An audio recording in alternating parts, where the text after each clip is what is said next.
네 그래.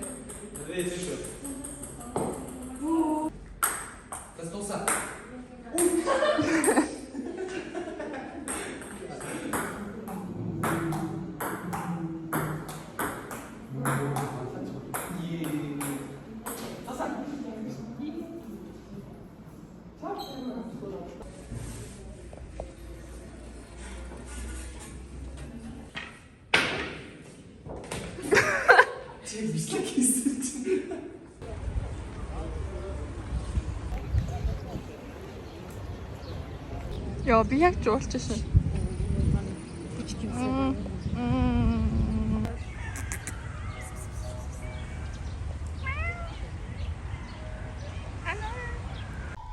Сайн байцгаана уу? Өнөөдрийнхөө бичлэгээр Турк улсын засгийн газрын тэтгэлийн тухай болоод өөрийнхөө хувьд бакалаврын оюутан болон манай эгч мастрын оюутны хувьд өргөдөл өгснөөс энэ дээр хүртэлх процессын тухай тайлбарлахаар бичлэг хийж байна. Тэгэхээр Туркийн засгийн газрын тэтгэлэг нь Туркийн мэдээж засгийн газраас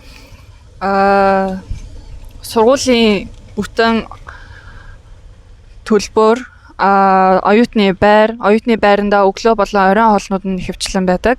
Тэгээд сар болгоны стипend буюу бакалаврын оюутнуудад сарын 3500 TL буюу Монгол мөнгөөр 370 мянган төгрөг, мастрын оюутнууд болохоор 5000 буюу 530-40 мянга. Тэгээд доктор 6500 TL-ний сарын стипend өгдөг. Тэгээд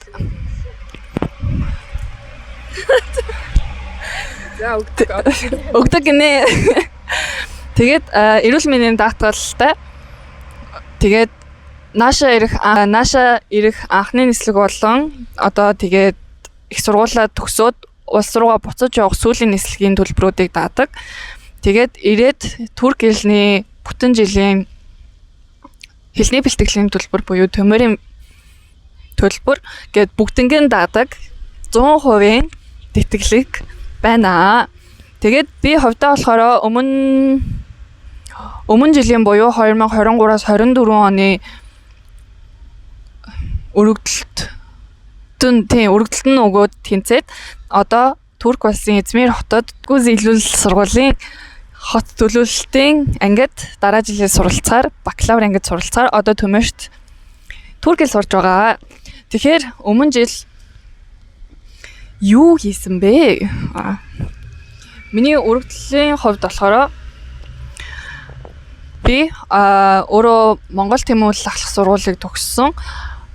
4 GPA-тэй төгссөн. Тэгээд Кембрижийн хөтөлбөртэй байсан болохоор IGCSE AS level, A level гэсэн дүнгуудтэй төгссөн. Тэгээд IELTS-ийн 7 оноотой тэр чинь тийм өргөдөл явуулсан. Тэгээд өргөдлийн бусад хэсэг дээр буюу одоо жишээ нь эсэн дээр болохоор эхний эсэн дээр болохоор би хувьдаа л эхлээд бол архитектур гэсэн мэргэжлийг сонгосон байсан. Тэгэд яагаад архитектурыг сонгосон гэдэг сэдвийн тухайд хувьдаа олчсон. Тэгээд мэдээж зураг зурах дуртай, математик, физик хичээлтэй дуртай. Энэ хоёр сонирхлоо нийлүүлээд архитектур гэсэн мэргэжил надад аюу их таалагдсан. Тэгээд Монголын ирээдүйд одоо тэгээд хот төлөөлөл архитектурын ирээдүйд болохоор маш их боломж байгаа. Тэгээд тийм хөгжил дэвшилд өөрөө хувь нэмрийг оруулмаар байна гэсэн талаар оруулсан. Тэгээд дараагийнхаа эсэн дээр болохоор миний хичээл зүтгэл цаг хугацааны хэмжээнд хэрхэн хүрэл хэрхэн хязгаарлагддаг, хүн болгоно яг өдөртөө 24 цаг адилхан өгөгддөг мөртлөө зарим нь амжилттай, зарим нь амжилтгүй, хүн болгон өөр цагийг өнгөрөөдөг, өөр цагаар өөртөөхөө хичээл зүтгэлийг үнэлүүлэх гэдэг юм уу, тиймэрхүү жоохон өөр талаас нь өөрийнхөө тухай тайлбарлах гэж хичээсэн. Тэгээд бакалаврын оюутнуудад болохоор нийтдээ 12 сургуулийн сонголт өгдөг. Өргөдлийн хувьд болохоор мастерт бас адилхан 12. Тэгээд би мэдээж архитектур гэсэн мэргэжлийг яг сонгоцсон байгаа. Тэгээд Турк хэл сурмааргүйсэн байхгүй юу? Тэгээд search хэсэг дээр нь болохоор архитектур, англи хэл гэсэн сургуулиудыг хараад яг нийтдээ 12 ирсэн. Тэгээ бүгднгийн эхнээс нь дуустал нь ерөнхийдөө сонгоод оруулсан. Тэгэд сонирхолтой юм гэх юм бол энэ дотор болохоор миний одоо сурж байгаа докюмент илүү сургууль бол угаасаа байгаагүй. Тэгээд сурах мэргэжлийн архитектур гэж сонгосон мөртлөө одоо болохоор хот төрөлтөөр сурагдаж байгаа. Тэгэхээр ерөнхийдөө бол хөрхөн азтай байсан гэсэн үг. Тэтгэлэг авсан явдал нь болохоор. Тэгээд бусад зүйлүүд нь бол хичээлээс гадуур үйл ажиллагаа байгаа. Хичээлээс гадуур үйл ажиллагаа болон амжилтууд дээр болохоор ахлах сургуультай суралцж байгаа явцдаа ямар амжилт гаргаж исэн, ямар клуб ажиллуулж исэн, ямар клубтэй хамрагдаад ямар бүтээлүүдийг гаргаж исэн. Тэгээд ямар амжилтууд авч исэн оруулсан. Тэгээд дадлага буюу internship work experience хэсэг дээр болохоор би эрхээс өмнө гэр өргөө гэсэн төрийн бус байгууллагад design intern буюу хүмүүсийн бичсэн блогууд дээр зураг зурдаг дадлагчаар ерөнхийдөө 4 сар ажилласан. Тэрүүнийхээ тухай оруулсан. Тэгээд 12 дугаар ангийнхаа өвлийн амралтаар Монголд нэг архитектурын фирмд concept sketcher буюу одоо ингээ хамгийн анхны санааны хар зургийг гаргадаг ч юм уу, хамгийн анхны санааны зураг гаргадаг. Угаасаа мэдлэггүй, туршлагагүй, дипломгүй тийм хүмүүс байсан болохоор яг анхны санаа ерөнхийдөө бол тиймэрхүүнээс яаж гарч болох вэ гэсэн тал дээр хэсэг ажилласан. Тэгээд хобби болон миний авьяас ур чадвар дээр болохоор ерөнхийдөө бол урлаг, уран зураг, бүтээл гэсэн талууд дээр хөвчлөө оруулаад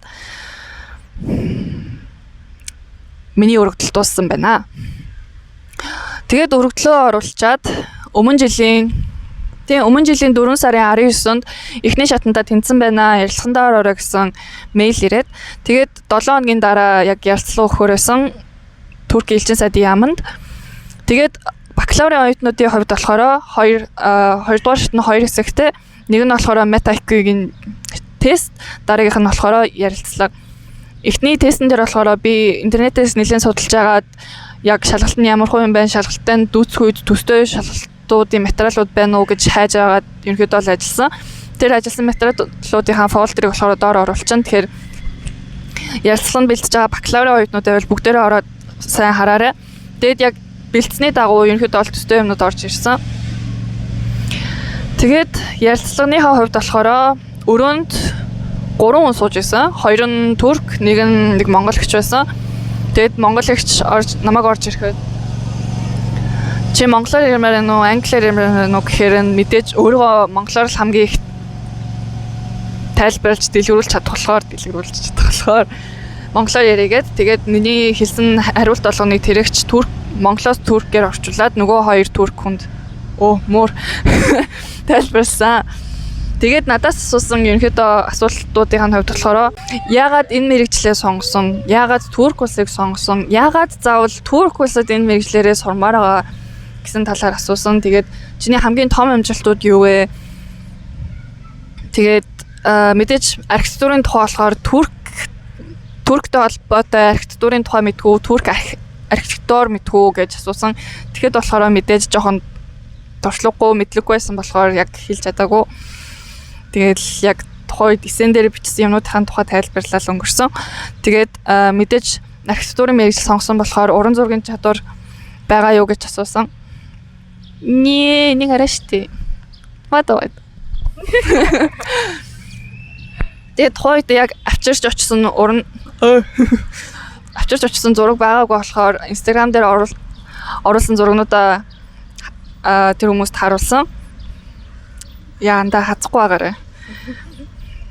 Тэгээд хамгийн сүүл рүүгээ болохоор надаас хэрвээ архитектурын мэргэжлэр сурахгүй гэвэл ямар мэргэжлэр сурах байсан бэ гэж асуусан. Тэгээд миний 2 дахь мэргэжлийн сонголт болохоор хот төлөвлөлт гэж хариулаад тэгсэн чинь хот төлөвлөлт сонгогдсон.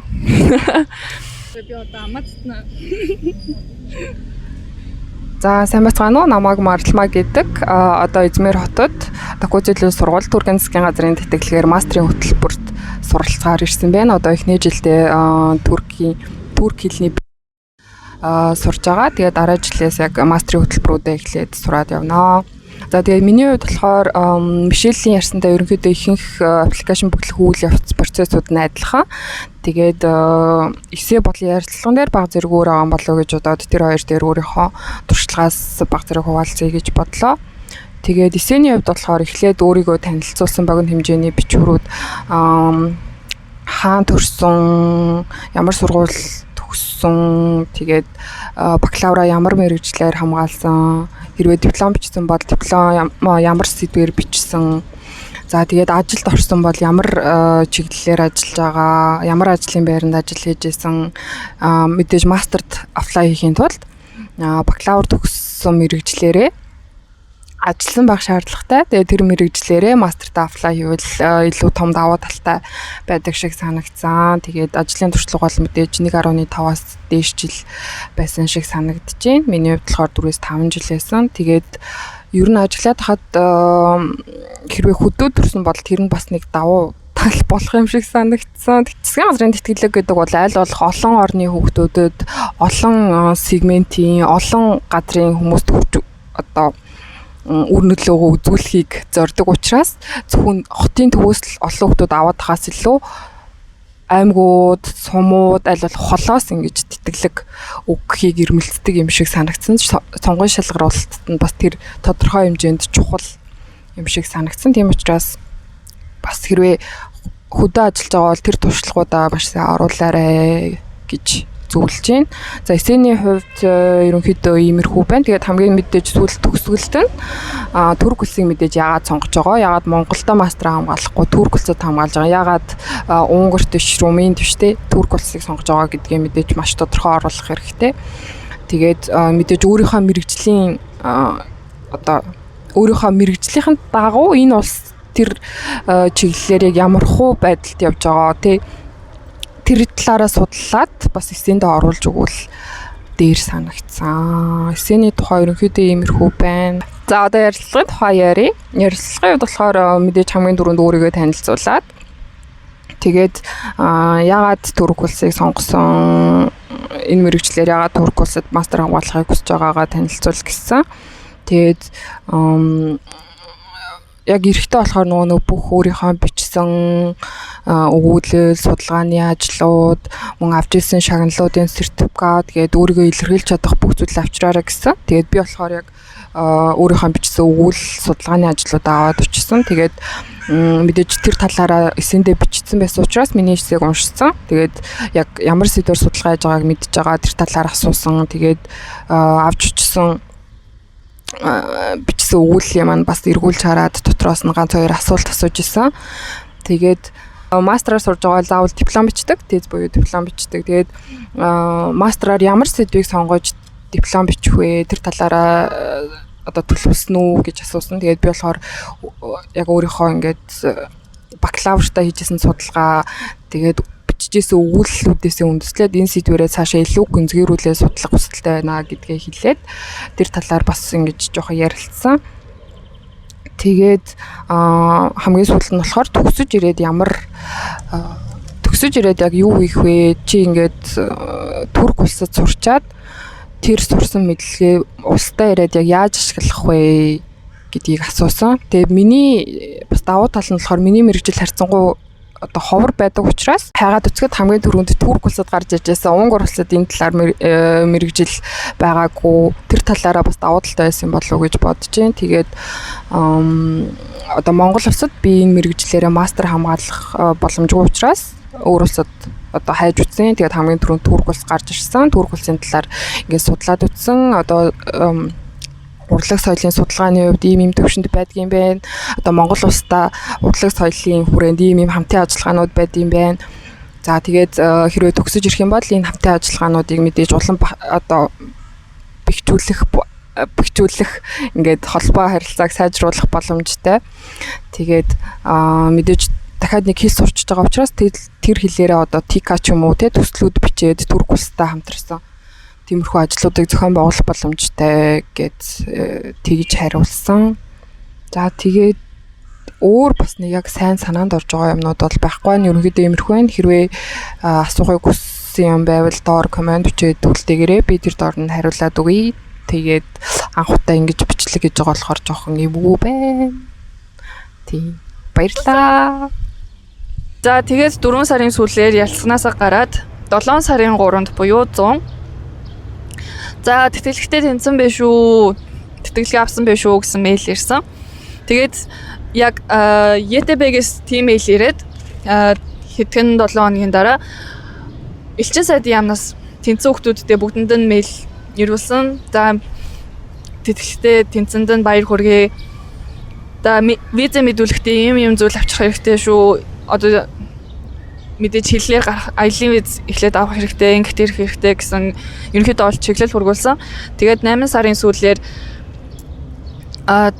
тухайн жилдээ тэтгэлэг авсан хүүхдүүдтэй зориулаад АТА буюу Турк төгсөгчдийн холбооноос биднэрт Турк гэж ер нь ямар улс юм бэ, очиод юу хүлээх ёстой вэ гэд анхны сэтгэлдлүүдийн ер нь очиод юу хүлээх ёстой вэ гэсэн тиймэрхүү зүйлсүүдийн тухай ер нь бол биднэрт хөрхөн чиглэл өгсөн. Тэгээд сая хэлсэн шиг биднэрт одоо анх удаа Туркид ирэх нислэгийг цаанаас нь өгдөг. Болохоор ерөөдөө 9 сар гаргаад 10 сарын сүүл хүртэл билетээ нэлийн хүлээсэн. Тэгээд 9 сарын 12-нд байна уу, 20-нд байна уу? Анапт 2-т яг Измирт те 10 сарын 3-нд Улаанбаатараас Стамбулаас Измир хүрэх нислэгчин ирсэн шүү гэд бит хоёрт мэйл ирээд тэгээд бит хоёр ирсэн. За тэгээд энэ их үйл явцын хооронд өгөх зөвлөгөө бол маш их байгаа. Тэгээд яг тэр үед надад бас өгчээсэн ч болоосоо гэж бас хөөрхөн харуулсал бас байсан. Тэдгэрийг ерөнхийдөө бол ярих юм бол виз мэдүүлэх хэсэг дээр болохоор маш их зүйл бэлтгэх хэрэгтэй. Одоо жишээ нь тэтгэлгээ авсан тодорхойлолт, тэтгэлийн гэрээнүүд, эрүүл мэндийн шинжилгээний тодорхойлолтууд, тэгээд дипломын чинь нотроо дипломны чинь турк орчуулга, дипломны чинь турк орчуулгатай апостил гэх мэт амар олон зүйлүүд хэрэгтэй болно. Тийм болохоор тэр зүйлүүдээ ерөнхийдөө бол эртнээс эхлээрээ ягаад гэвэл заасан хугацаа байдаг. Тэгээд тэр хугацаанд над шиг ингээд тулгаж хийж болохгүй. Тэгээд жишээ нь гэх юм бол апостил, энгийн апостил байгаа. Тэр нь 7 гаруй хоног хонжиж гардаг. Яаралтай апостил гэж байгаа. Хамгийн богино хугацаанд гарах боломжтой апостил. Яаралтай апостил нь энгийн апостилнаас 2 дахин үнэтэй. Тийм болохоор жоохон цаг тулаад ирэх юм бол зардал ихтэй гэж ойлгож болно. Тэгээд эртнээс турк орчуулагч тэгээд ойрхон нотрот идрээ олох хэрэгтэй. Тэгээд зарим тал дээр ойлгомжгүй зүйлүүд гарах ч юм уу тиймэрхүү хүмүүсээс асуумаар байгаа зүйл гарах юм бол мэдээж биднээс асууж болно. Гэхдээ YTB-ийн Turkey Scholarship бурслаар нэг тиймэрхүү сайт үүд юм а. Тэрүүн дээр Freshers Guide гэдээ буюу одоо анхлан ирж байгаа хүмүүстээ зориулсан чиглэл өгдөг хөтөч гэсэн нэг PDF байгаа. Тэндээс ерөнхийдөө бол банк, экомед, сургууль, төмөр гэд ерөнхийдөө бол байж болох бүх тал дээр нь хөөрхөн чиглэл өгсөн мэдээлэлтэй PDF байгаа. Тэрийг бол сайтаар уншаарай. Би бол тэрийг нэлээх уншиж даван гарсан. Тэгээд банкны картын хувьд дээр болохоор голомт болон худалдаа хөгжлийн банкны карт зөвлөж байгаа. Гэхдээ ани бол мэдээж хаан банк бас ашигладаг. Голомт банкны карт дээр ирээрээ. Итэмэс Монгол данснаас турк лира болгож мөнгө гаргахад хамгийн бага шимтгэлтэй банкны карт гэж зөвлөгцөн. Би гэхдээ бол хувьдаа бол худалдаа хөгжил ашигладаг. Ани бол хаан банкны карт ашигладаг. Гэтэ нөх угаасаа ашигладаг. Тий. Бид хоёр харамсаж байгаа шүү. Тэгээд энэхийн үн бүтээгдэхүүн 9 бусын яамны үн судалмаар байвал тренд явал гэд энэхийн хамгийн том онлайн худалдааны сайт болон апп байгаа. Угаасаа энд байгаа бүх хүмүүс ашигладаг. Тэгэхээр тэр апыг татаад ерөнхийдөө бол юмны үн ямар вэ? Тэ одоо очиод тэр тийм юм чавх хэрэгтэй бол юм чавх хэрэгтэй бол ерөнхийдөө бол үн ямар вэ гэдэм байх. Монголоос ер нь хямдхан байд юм байна уу, үнэтэй гэдэм байх уу гэдгээ хараад судалчиход бол зүгээр санагцсан. Тэгээд ирэхээс өмнө паспортны хэмжээтэй цээж зургууд нэлээхээ авчирсан нэзүүдаа. Би 10-ыг авчирсан, ани 30-ыг авчирсан. Би дахиж авах шаардлага гарсан. Тэ. Онгоцны буудлаас ер нь SIM авахгүй байхыг хичээгээрэй. Ягаад гэвэл онгоцны буудлын дээр SIM өгсөн хүн чинь өөрийнхөө нэр дээр чамд зориулаад SIM өгсөн байж болно. Тэгээд 3 сарын дараа чиний аялын виз чинь дууссаны дараа ч юм уу ерөөдөө бол дугаараа өөр дээр авъя гэд очингууд тэр хүн чинь ажилласаа гарцсан байх боломжтой. Тэгээд чи дахиж дугаар авах шаардлага гарч магадгүй. Тийм хохирогч нь бол би байна. Тэгээд эндхийн хамгийн том асуудлуудын нэг болох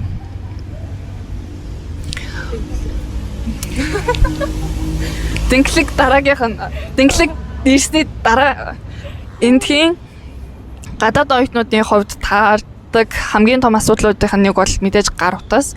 Яагаад вэ гэх юм бол Турк улсад гадаадаас ирсэн утас Турк улсад нь хаяалагддгүй бүртгэлгүй дугаарууд одоо яг утасны дугаар биш утасных нь MI дугаар бүртгэлгүй байх юм бол тэр утас нь ихтэл 6 сар 4-6 сарын хугацаанд ашиглагдаад дараагаас нь ингээд сүлжээнд тасарчдаг ингээд ерөөсө хаалгадна гэсэн блоклогдно гэсэн үг.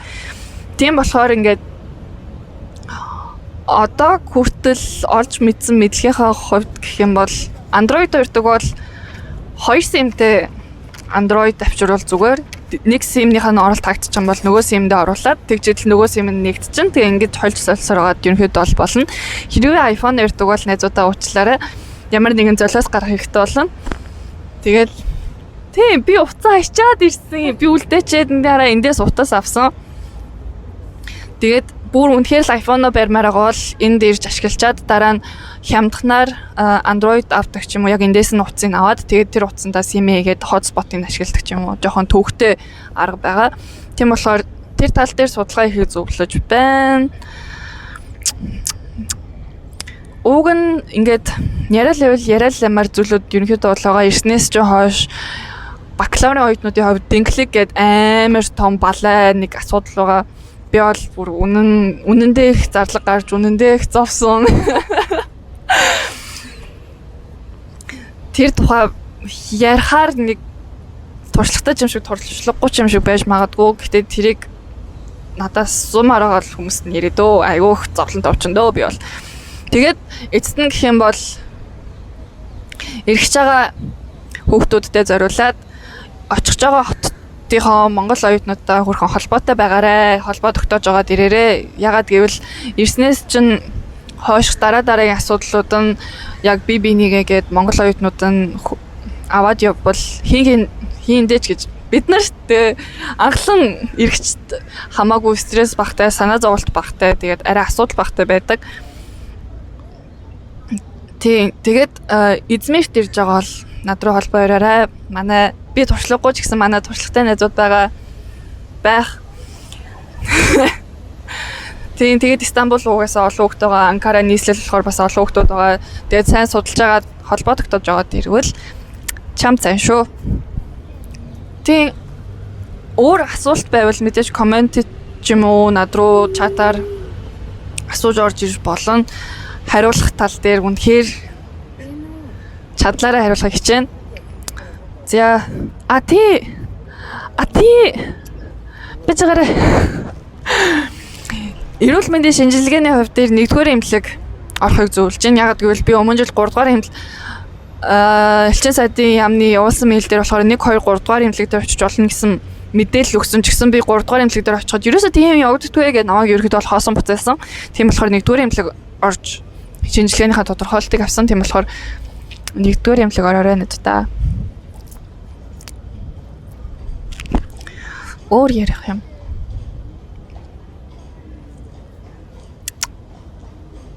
Тэ өөр ярих юм энэ хүрээд өндөрлөж байна. Тэгээд мэдээж асуудал болон асуулт байвал хуваалцаарай.